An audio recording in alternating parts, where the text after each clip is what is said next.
por ejemplo, los trabajadores gastronómicos keniatas, personas de Sri Lanka, de India. Ayer nosotros pasábamos a cargar nafta a una gasolinera y encontrábamos con habitantes de la India, de Sri Lanka, de Kenia, de distintas partes de África, y es una mano de obra muy barata, que trabajan durante muchas horas del día, te diría prácticamente todo el día.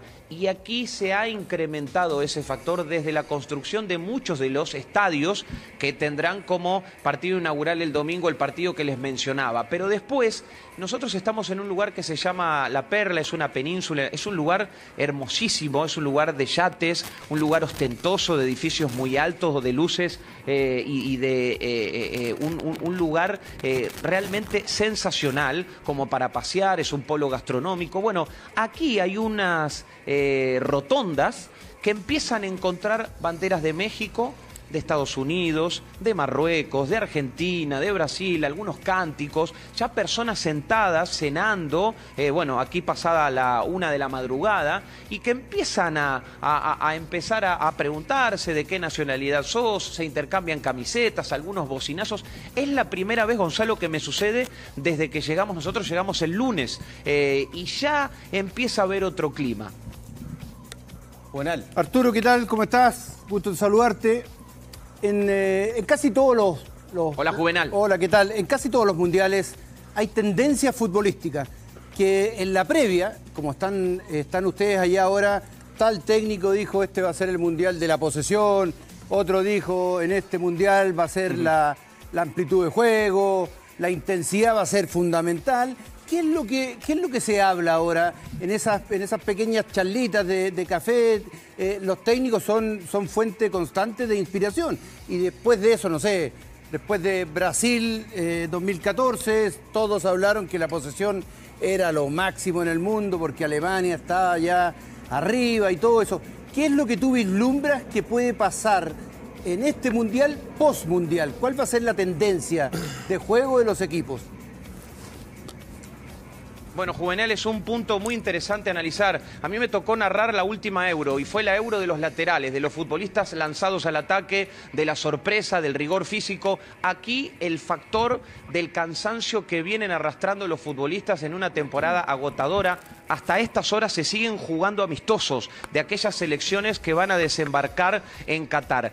De las pocas selecciones favoritas, Brasil es la única que no tuvo amistosos. Repasaba hace instantes las distintas formaciones: Ederson de un lado, Alisson del otro, Marquinhos, Thiago Silva, Neymar, bueno, y Vinicius. Digo, jugadores de una calidad enorme. Es de las pocas selecciones Brasil que no tuvo amistosos y que no tiene lesionados. Yo creo que el factor físico en esta Copa del Mundo será fundamental. La selección argentina, sin ir más lejos, hoy tuvo la posibilidad de evaluar a distintos jugadores: Papu Gómez, Marcos Acuña, los del Sevilla. Lionel Messi salió un ratito más tarde al entrenamiento porque estaba, por supuesto, haciendo algún trabajo regenerativo, lo propio Paredes, De Paul. Y la fase de grupo Juvenal equipo se define en 11 días. Este es un mundial inédito y será vital, por lo que pude recoger también en off y en algunas conferencias, el factor físico y el recambio. Los jugadores que estén al 100% podrán repetir, los que estén diezmados no. Sucede con Varane, con Benzema, con la baja de José Gaya, el lateral que fue reemplazado en España en la jornada de hoy.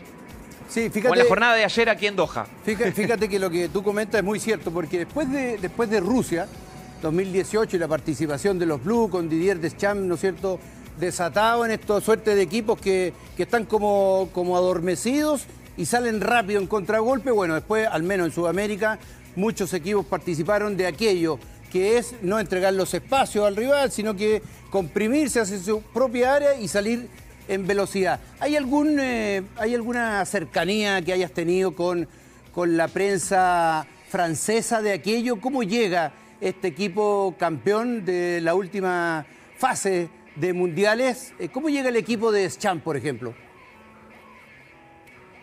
Bueno, Creo que el factor Benzema en esto, Juvenal, es fundamental. Un futbolista que se ha vuelto integral, que ya no es la referencia de área que todos imaginaban. Sucede prácticamente en todas las selecciones. Hoy tenés a Gabriel Jesús en la selección brasileña, hoy tenés a Lautaro Martínez en la selección argentina. Hoy, por ejemplo, Cavani no es el mismo de antes, pero todas las selecciones, me refiero específicamente también a las selecciones sudamericanas, más allá de las bajas que tuvo Alemania en ese sentido. Digo, hoy hay un juego más integral, más global, más de llegada antes de el factor estático de ese punta de lanza como referencia. Y Francia atraviesa por esa etapa. Es un equipo directo, es un equipo que en el Mundial pasado, que se llevó en Rusia 2018, prescindió de su goleador Giroud. Digo, era un equipo lanzado al ataque tras la recuperación post-pérdida. No lo tendrá en N'Golo Kanté, no lo tendrá a Pogba, pero tiene jugadores de las características, por ejemplo, de Rabiot, de Griezmann, laterales lanzados al ataque, y por lo que pude hablar con algunos colegas, se ha sentido, por ejemplo, la baja de Nkunku, del futbolista del Leipzig, porque son esos futbolistas que te dan cierta velocidad, ni hablar que de Mbappé, y creo que en esto del factor físico también hay una correspondencia muy inmediata a lo que será los equipos que esperen. Bueno, se ha visto en la Euro y en la Nations League a esta Francia agazapada que sale y juega de contra, que ha perdido jugadores fundamentales. Insisto, lo de Kanté, lo de Pogba no es un dato menor.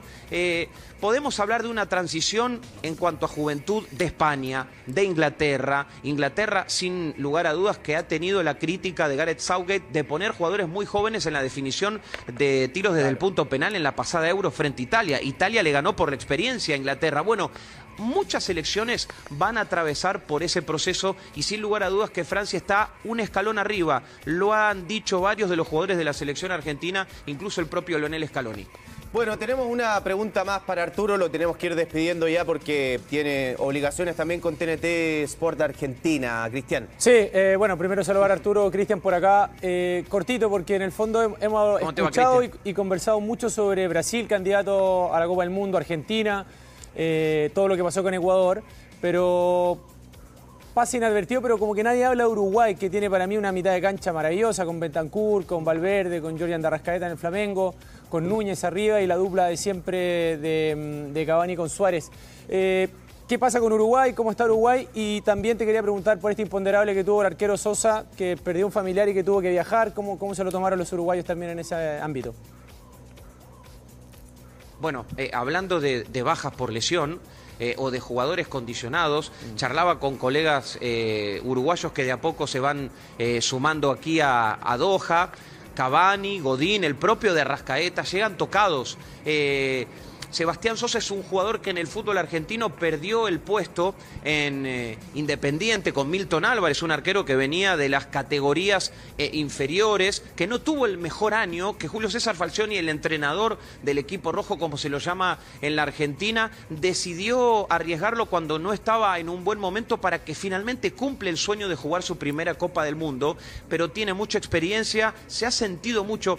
Hoy en las concentraciones, Cristian, todo el equipo, lo que se tiene que preservar es el estado de ánimo, porque hace algunas horas llegaron los últimos equipos, pero todavía deben arribar algunos más como España y la mencionada Brasil, que estará viajando desde Turín. Pero es fundamental en esto de Uruguay el factor de la confianza, el temperamento, el grupo unido. Hoy Luis Enrique hablaba de Gavi, de Busquets, que es el que trata de controlar a los jovencitos de esa selección, y me parece que el golpe anímico que tuvo la selección uruguaya, si bien Sosa tuvo un apoyo masivo de su plantel, bueno, también se siente. Diego Alonso va a debutar en una Copa del Mundo, hasta hace poco era futbolista. Hay factores que también influyen. Después empieza a rodar la pelota y todo puede cambiar, pero está bueno marcar esto que comentás, Cristian, porque Uruguay tiene jugadores en lugares sensibles que no llegan de la mejor manera desde lo físico.